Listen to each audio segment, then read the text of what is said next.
Today's story has a very distressing and graphic plot twist at the end, and so viewer discretion is advised. But before we get into today's story, if you're a fan of the strange, dark, and mysterious delivered in story format, then you come to the right place because that's all we do, and we upload once or twice every week. So if that's of interest to you, please tell the like button you're going to upload on your YouTube channel 3, 4, even 5 times every week, and then knock it down to 3 or 4 times a week, and then 2 or 3 times a week, and then 1 or 2 times a week, and then go ahead and just don't post for 3 weeks straight. Also, please subscribe to our channel and turn on all notifications so you don't miss any of our weekly uploads. All right, let's get into today's story. Morgantown, West Virginia is this beautiful place nestled at the bottom of this huge mountain range called the Green Mountains. It is a big-time college town as the famous West Virginia University is located there. And so during the school year, the town is full of young people. And during the football season, the town is absolutely buzzing with excitement. But the college is not the only reason people live in Morgantown. Lots of families choose to live there because there's so much to do year-round. Also, it's relatively safe, and in general, it's an up-and-coming place with new shops and restaurants and museums popping up every single year. But despite all of that, Morgantown is also known for something absolutely terrible, and that is the story of Skylar Neese. In 2012, 16-year-old Skylar Neese was a sophomore in high school in Morgantown, West Virginia. She was a straight-A student, and she worked part-time at a Wendy's, which is a fast food restaurant chain, and by all accounts, she was extremely well-liked by her peers, her co-workers, and had many, many friends. She was the only child of Mary and David Neese, and they absolutely adored her. David, in particular, who was this big, burly man's man, he said that he spoiled his daughter rotten. The parents would say their daughter was full of love and life, and she was fiercely loyal, and at times she could be absolutely hilarious.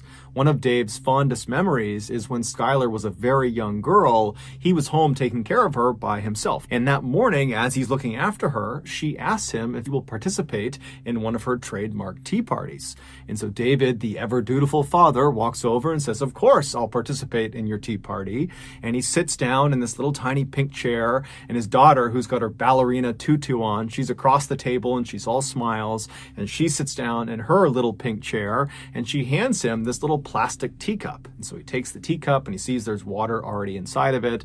And so he sips the tea inside of the cup and he says, "Oh, it's so good, honey. You did such a good job brewing this tea." And Skylar is just blushing. She is so happy and so thrilled that he liked her tea. Later that night, when Mary came home from work, she goes to her husband, Dave, and says, "Hey, how did it go? How was it looking after Skylar today?" And Dave would tell her about all the things they did, including their big tea party. And he would tell Mary that, this time she actually put water inside of the teacup, so it was actually like a real tea party. And Mary stops him and goes, "Dave, Skylar's not tall enough to reach the faucet. How could she have put water inside of those cups?" And it turned out Skylar was using toilet water to fill the teacups. Fast forward to 2012, and on the night of July 5th, 16-year-old Skylar Neese had just finished a night shift at the Wendy's restaurant, and she just got home. She walks through the front door of her family's apartment, and as soon as she gets inside, she tells her parents she's really tired, she wants to go to bed. And so she hugged both of her parents, she told them that she loved them,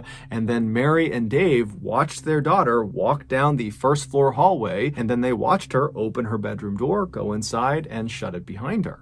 The following morning, Mary and Dave both had to work, so they were up early, and Skylar was not up. She was still in her bedroom, her door was still shut, and so they assumed she was just going to sleep in. And so Mary and Dave, they make breakfast, they're chatting, they're kind of doing their morning routine, and then when it was time to go to work, they decided, let's not bother Skylar, she worked late last night, let her sleep in.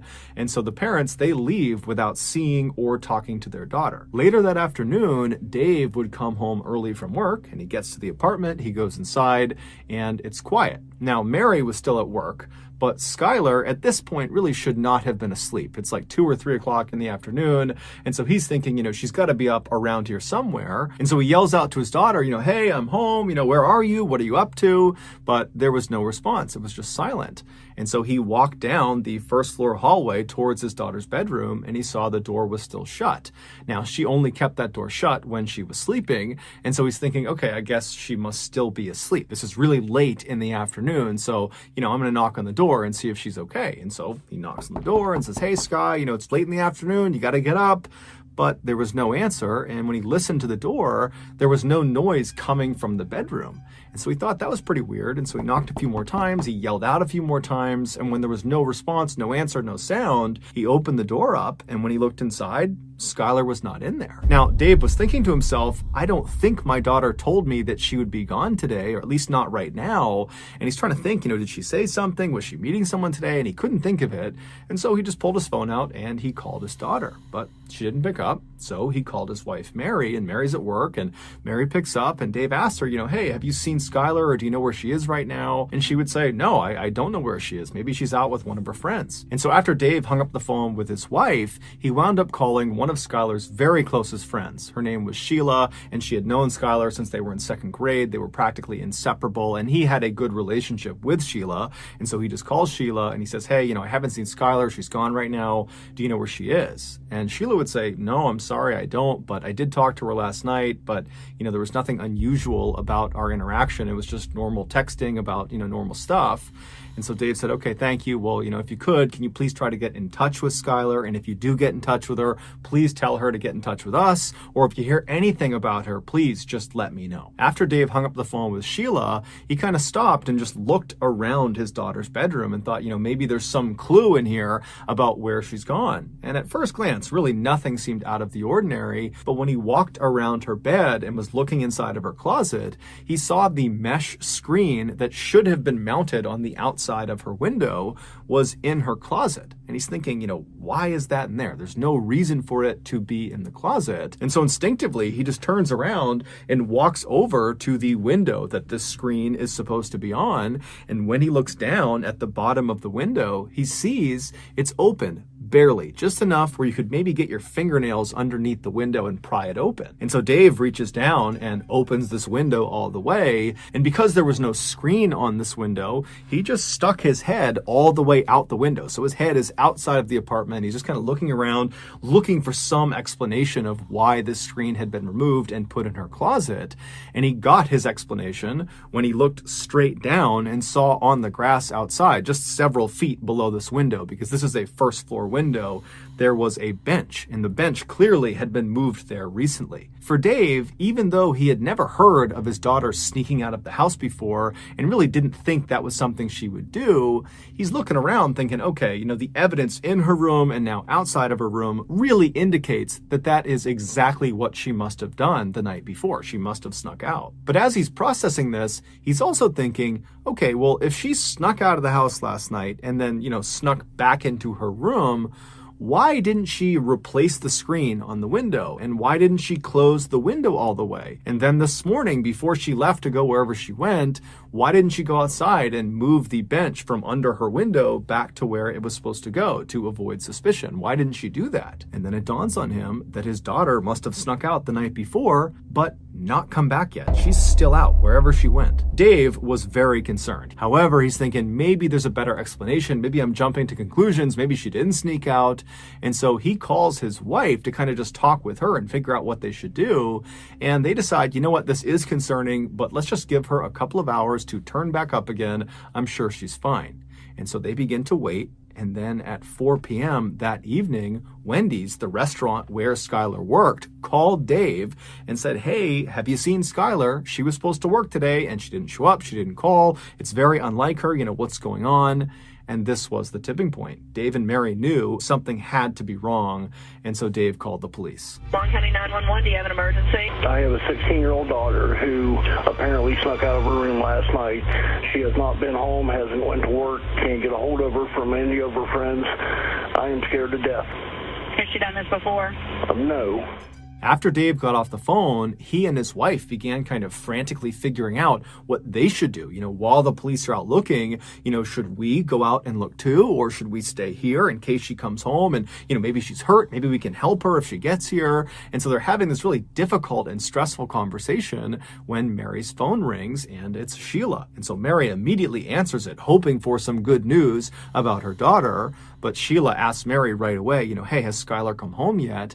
And Mary says, no, she hasn't. And in fact, we just got off the phone with the police because this doesn't make sense. Something's wrong and we're getting the police involved. And so when Sheila hears this, she kind of takes a deep breath. And then after a little bit of a hesitation, she says, Mary, I gotta tell you the truth about last night. She would go on to explain that the night before, Skylar had snuck out of the house, and so had she, along with their other very close friend named Rachel. And Rachel was someone that Mary and Dave also knew very, very well. The three girls were kind of like best friends and totally inseparable.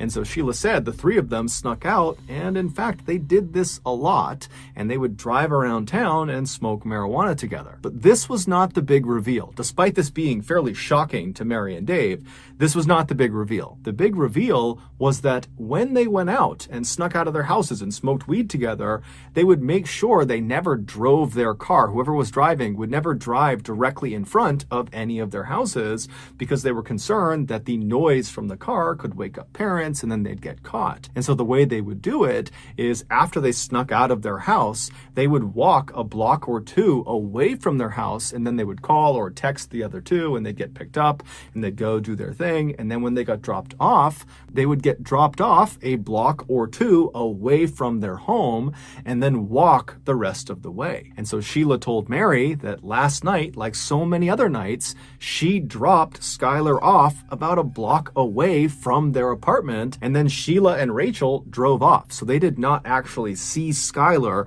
enter her apartment. So they don't know for sure if she actually made it home okay. And so this was obviously horrifying for Mary and Dave to hear, because it totally opened the door for their daughter to have been abducted during this walk from the drop-off point back to her apartment.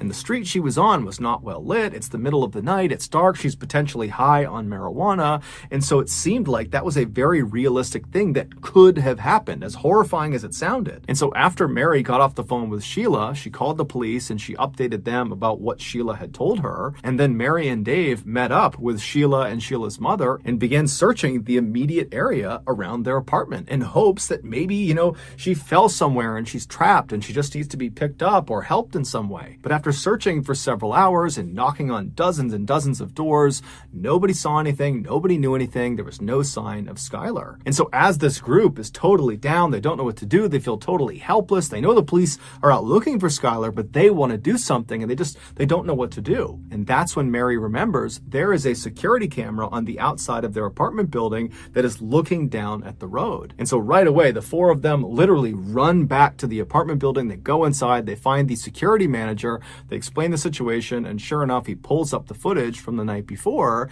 and the footage they see doesn't make sense. Sheila had dropped Skylar off on that corner, kind of out of view of the camera, at around midnight. But at 12:30, so 30 minutes after she's been dropped off, you see this unknown kind of generic looking car pull up right in front of the apartment complex. And then Skylar comes running across the lawn, goes right up to the car, opens the back door, hops in the back seat, shuts it, and the car drives off. Even though this did not solve the mystery of where their daughter was, because they had no idea what car this was, who was driving it, or where they were going, Mary and Dave still felt relieved, because from their perspective, it seemed like their daughter had willingly got into this vehicle. Whoever it was, whatever they were doing, she had gotten in on purpose, which meant she probably was not being abducted, which was their big fear. Over the next couple of days, the police analyzed this footage and tried to get information about this car, but the footage was so grainy, they couldn't do it. However, the police were telling Dave and Mary,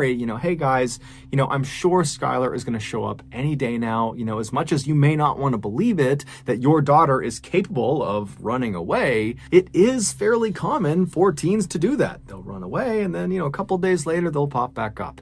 And so I'm sure that's what's going on with Skylar. She chose to get in that car. And so I'm sure she will choose to get back in touch when she feels comfortable. So a couple of days go by and the parents haven't heard anything from their daughter.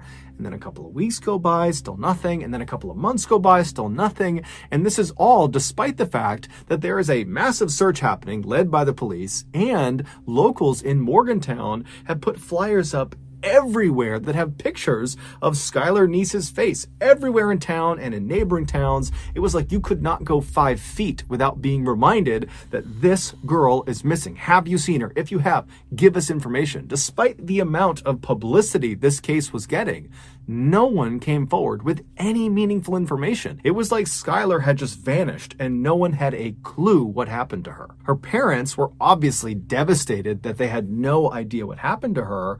but they were kind of holding on to this idea that, maybe she did run away and maybe she will eventually be in touch with us. But by December of that year, so 6 months after Skylar had gone missing, no one had heard from her, no one had seen her, no one had any idea where she was, there was no new leads, and so people were starting to feel less and less optimistic, and the case was starting to kind of go cold.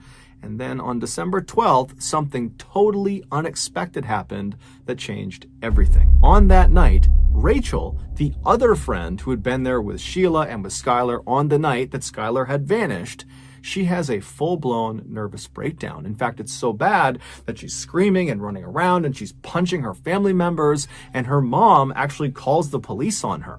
I have an issue with a 16-year-old daughter of mine. I can't control her anymore. She's screaming. She's running through the neighborhood. Give me the phone.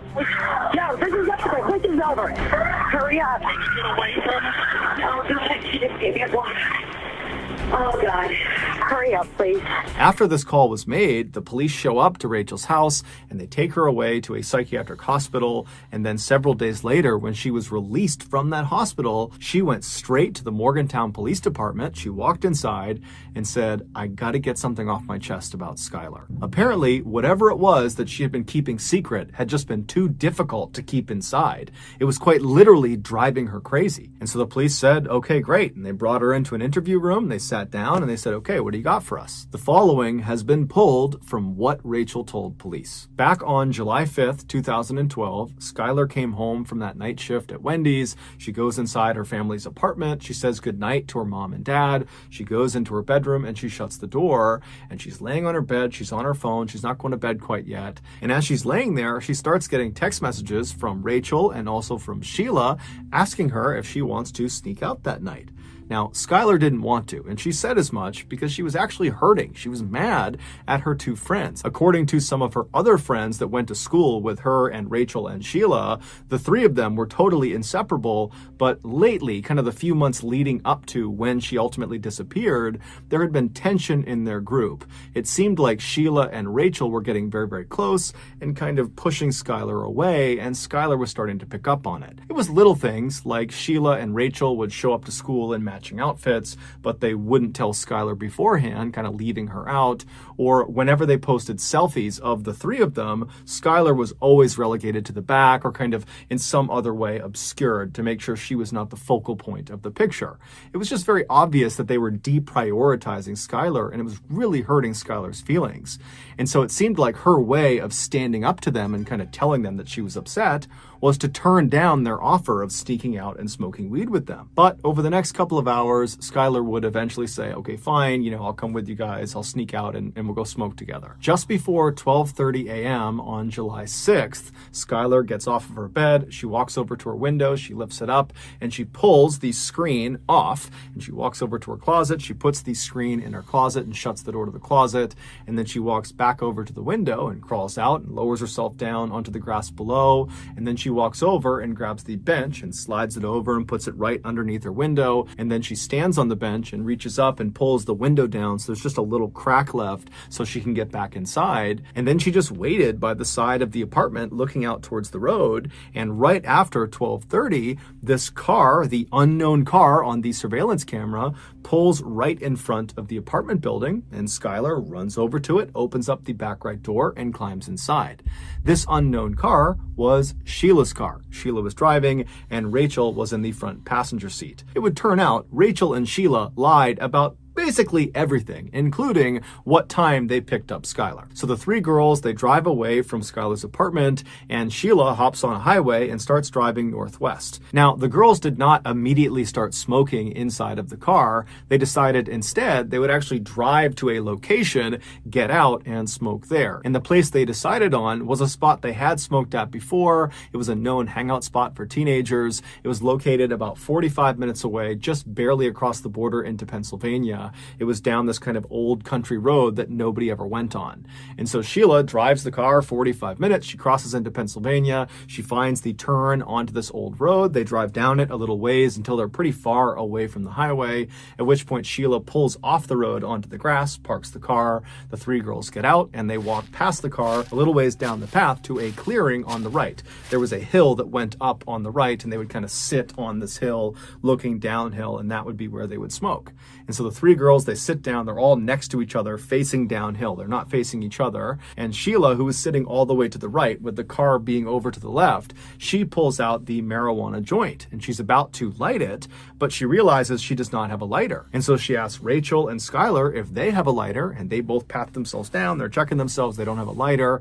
And then Sheila says to Skylar, who's all the way to the left of the way they're sitting, so Skylar is closest to the car, she asks Skylar, hey, can you go in the car and get the lighter that I know is in there? And Skylar said, no problem. So Skylar, she stands up and she turns. Her back is to her two friends.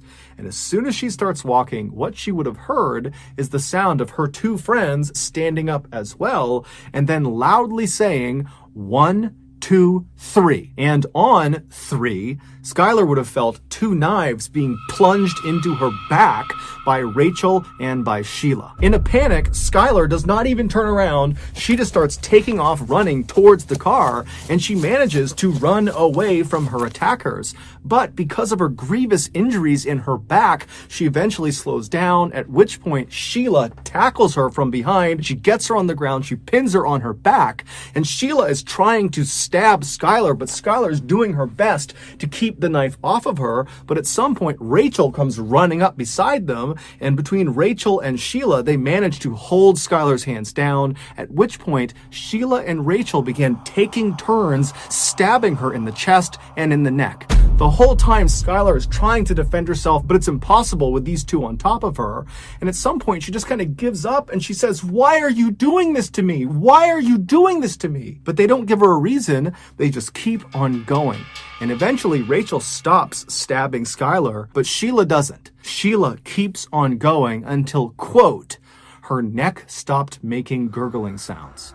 And then once Skylar went still, Sheila stood up like it was nothing, and she and Rachel just walked away from her body back to the car. They went around to the trunk of the car, they opened it up, and inside was shovels, bleach, trash bags, rags. They had brought along a kill kit because they knew what they were going to do this night. And so they start by cleaning themselves off. They get the blood off of them and off of their weapons, and then they take the shovels and they walk a little ways off of the road, kind of into the woods, and they try to dig a grave, but it would turn out the ground was too hard. And so they abandon the grave idea and just grab Skylar's lifeless body and drag it just about 6 feet off of the road and kind of chuck it against a log. And then they threw boulders and sticks and anything they could on top of her body. They don't know if she's still alive at this point, so they're potentially dealing the fatal blow with these rocks and logs.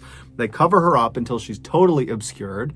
And then the two girls just walk back up. They grab their shovels, they grab their rags, their bleach, they put it back in the trunk, they hop in their car, and they drive away. It would turn out Rachel and Sheila had been planning this for months. The reason? They didn't like Skylar anymore, and apparently it wasn't enough to just be mean to her and not include her in things. They actually needed to kill her. And so the entire night that they went out and snuck out, that was all planned. They knew Skylar did not want to come out and sneak out with them because they knew she was upset with them. And so they said whatever they had to say to convince her to leave her house and sneak out with them. And so she did. She snuck out. And when she got in that car, Sheila and Rachel had their knives already in their front pocket of their sweatshirt, ready to go. And on their ride to this spot in Pennsylvania, Sheila and Rachel acted like, oh, let's just go to this spot and smoke. When in reality, this was planned too. They wanted to make sure they were far away from Morgantown when they killed Skylar.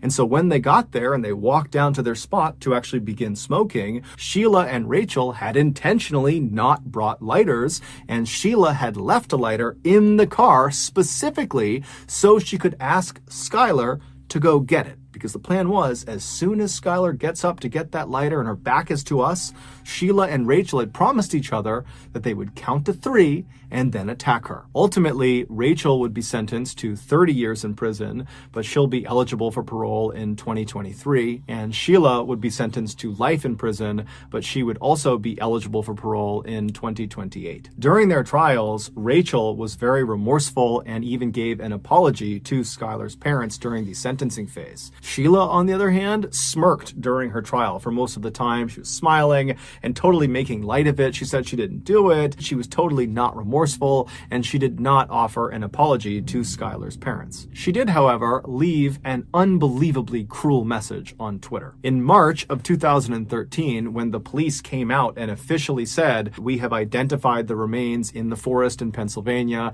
as belonging to Skylar Neese," when that announcement was made, just a couple of days later, Sheila tweeted, "We really did go on 3." Sheila was arrested 1 month later. So that's going to do it, guys. If you got something out of today's episode and you haven't done this already, please tell the like button. You're going to upload 3, 4, even 5 times a week on your YouTube channel, and then drop it down to 2 or 3 times a week, and then 1 or 2 times a week, and then abruptly just go absent for 3 weeks straight.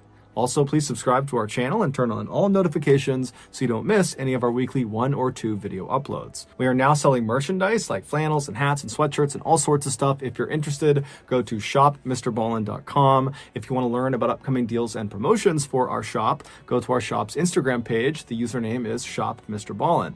If you want to get in touch with me, you can direct message me on Instagram or on Twitter. My username is the same for both platforms. It's just Mr. Ballin. I also have a ton of content over on TikTok, where my username is also Mr. Ballin. We also have a second YouTube channel called Mr. Ballin Shorts, where we post random short videos and lost episodes. We also have a Facebook page just called Mr. Ballin, where we post condensed versions of the longer episodes you see on YouTube. If you have a story suggestion, please submit it to our subreddit just called Mr. Ballin. It's linked in the description below. So whether I see you on Twitter, Instagram, TikTok, Reddit, YouTube, Facebook, or some combination, just know that I really appreciate your support. And until next time, that's going to do it.